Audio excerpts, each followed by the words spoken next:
Bienvenidos a Perú Educado para un mundo mejor. Hoy vamos a sumergirnos en la historia de Yokoi Kenji, una persona que vivió literalmente entre dos mundos, con la disciplina de su padre japonés y la pasión arrolladora de su madre colombiana. Y claro, de ese choque de culturas nace una sabiduría única. Acompáñenme en este análisis donde vamos a explorar sus lecciones para encontrar un propósito, para aceptar nuestras heridas y sobre todo para construir una fuerza interior que no se rinde. Venga, vamos a ver el camino que vamos a seguir. Primero, nos meteremos de lleno en ese choque de mundos que marcó a Kenji. Luego exploraremos su increíble visión sobre el propósito y la adversidad. Y terminaremos con algo que él llama el lenguaje universal, eso que, al final del día, nos une a todos. Bueno, pues empecemos por el principio, por el mismísimo núcleo de su filosofía, la fusión de dos culturas. ¿Cómo es posible que algo tan aparentemente opuesto como la disciplina japonesa y la improvisación latina se puedan combinar? Pues vamos a ver que juntas crean una perspectiva sobre la vida que es sencillamente fascinante. Es que es increíble. Por un lado tenemos la disciplina japonesa, ese profundo sentido de tribu, de comunidad, el respeto por el orden. Y por otro, la improvisación latina, esa habilidad casi mágica de no solo sobrevivir, sino de prosperar en medio del caos. Como dice el propio Kenji, para un latino, la zona de confort es el caos. Y para que entendamos bien esto del sentido de tribu, Kenji cuenta una anécdota que es muy reveladora.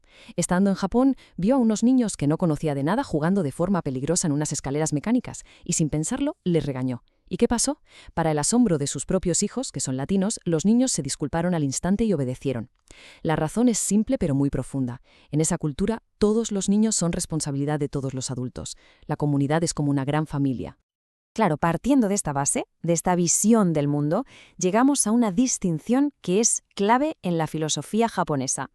Una que Kenji utiliza para ayudarnos a diferenciar entre nuestro propósito, lo que hacemos hacia afuera, y nuestro sentido, lo que sentimos por dentro.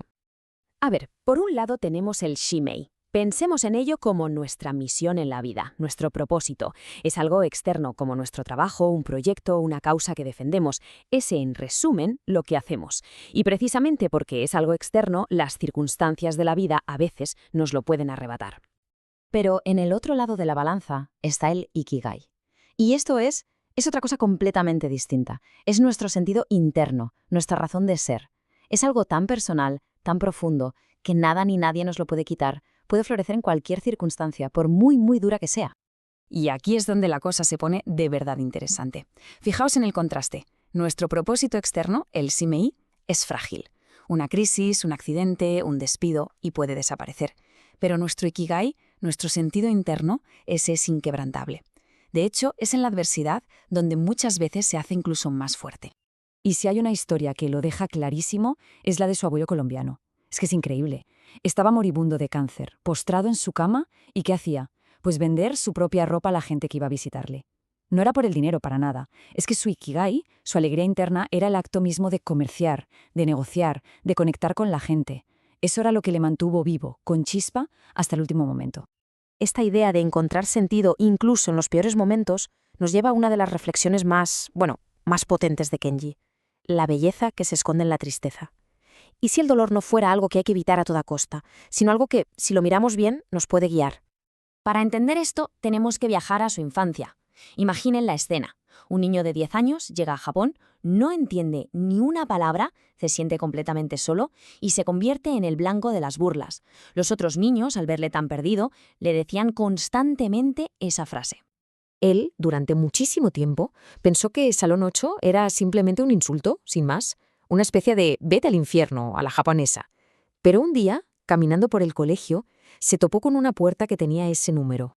Se asomó, con curiosidad, y vio a una maestra con 7 alumnos, la mayoría con síndrome de Down. En ese instante comprendió el verdadero significado de la burla y sintió una rabia inmensa. Pero justo entonces la maestra lo vio y le pidió algo que lo cambió todo para siempre. Ayúdame. Y ahí ocurrió en la magia. El lugar que representaba su mayor humillación se convirtió de repente en su refugio.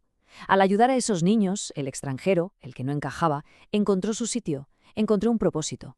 La burla que le había causado tanto dolor se convirtió en la semilla de su vocación. Su tristeza no fue un callejón sin salida, fue el camino. Es que esta historia personal de Kenji es, en el fondo, la personificación de una filosofía japonesa preciosa sobre la resiliencia. Es una metáfora poderosísima sobre cómo podemos tratar nuestras propias cicatrices. A ver, el kintsugi es una maravilla. Imaginen una taza de cerámica, una pieza valiosa que se cae y se rompe en 1000 pedazos. ¿Qué hacemos? Normalmente intentaríamos pegar los trozos, ocultando las grietas, o directamente la tiraríamos. Pues los japoneses hacen todo lo contrario. Rellenan esas grietas con oro. El objeto no solo se repara, sino que se vuelve más bello, más fuerte y único, precisamente porque estuvo roto. Sus cicatrices son ahora su mayor tesoro. Y lo bueno es que esto no es solo una bonita metáfora. Kenji nos propone aplicarla a nuestra vida en 3 pasos muy concretos. Primero, profundizar en la herida, mirarla de frente, para entenderla, no solo taparla. Segundo, pegar las piezas con el perdón, un acto que nos libera sobre todo a nosotros mismos. Y finalmente, el paso más bonito, aplicar el oro, usar esa experiencia, esa cicatriz, para servir a otros, transformar nuestro dolor en un propósito. Y al final, todo este viaje, tanto por las culturas como por el dolor, nos lleva a una conclusión, una verdad muy profunda. Y es que más allá de todas nuestras diferencias, de todo lo que nos separa en la superficie, compartimos una humanidad que es fundamental. Kenji lo explica con un ejemplo muy curioso y divertido. Pregunta, ¿cómo hace un gallo? Bueno, pues en Colombia dirán kikiriki, pero en Japón dicen kokekokko. Al principio, estas diferencias, desde cómo suena un animal hasta cómo vemos los colores, pueden hacernos sentir que somos de planetas distintos. Pero claro, cuando uno vive y convive, cuando rasca un poco la superficie, se da cuenta de que todo eso es ruido. Porque lo esencial, lo que de verdad importa, es universal. La alegría, la tristeza, el amor, el dolor, esas emociones no necesitan traducción. Una risa suena igual en Tokio que en Bogotá. En lo más profundo, todos hablamos el mismo idioma. Y esto nos deja con la lección final, que quizás es la más humilde y a la vez la más importante de todas. En realidad, no sabemos nada de nadie. Nuestras suposiciones, basadas en apariencias, casi siempre están equivocadas. Pero esa ignorancia, lejos de ser un problema, es una invitación a no juzgar, a estar abiertos a la conexión, porque a veces la ayuda, la salvación, llega de la persona que menos esperamos. Muchas gracias por acompañarnos. Si este contenido les ha parecido interesante, no duden en hacer clic y compartirlo. Nos vemos de nuevo en otro episodio de Perú Educado para un mundo mejor.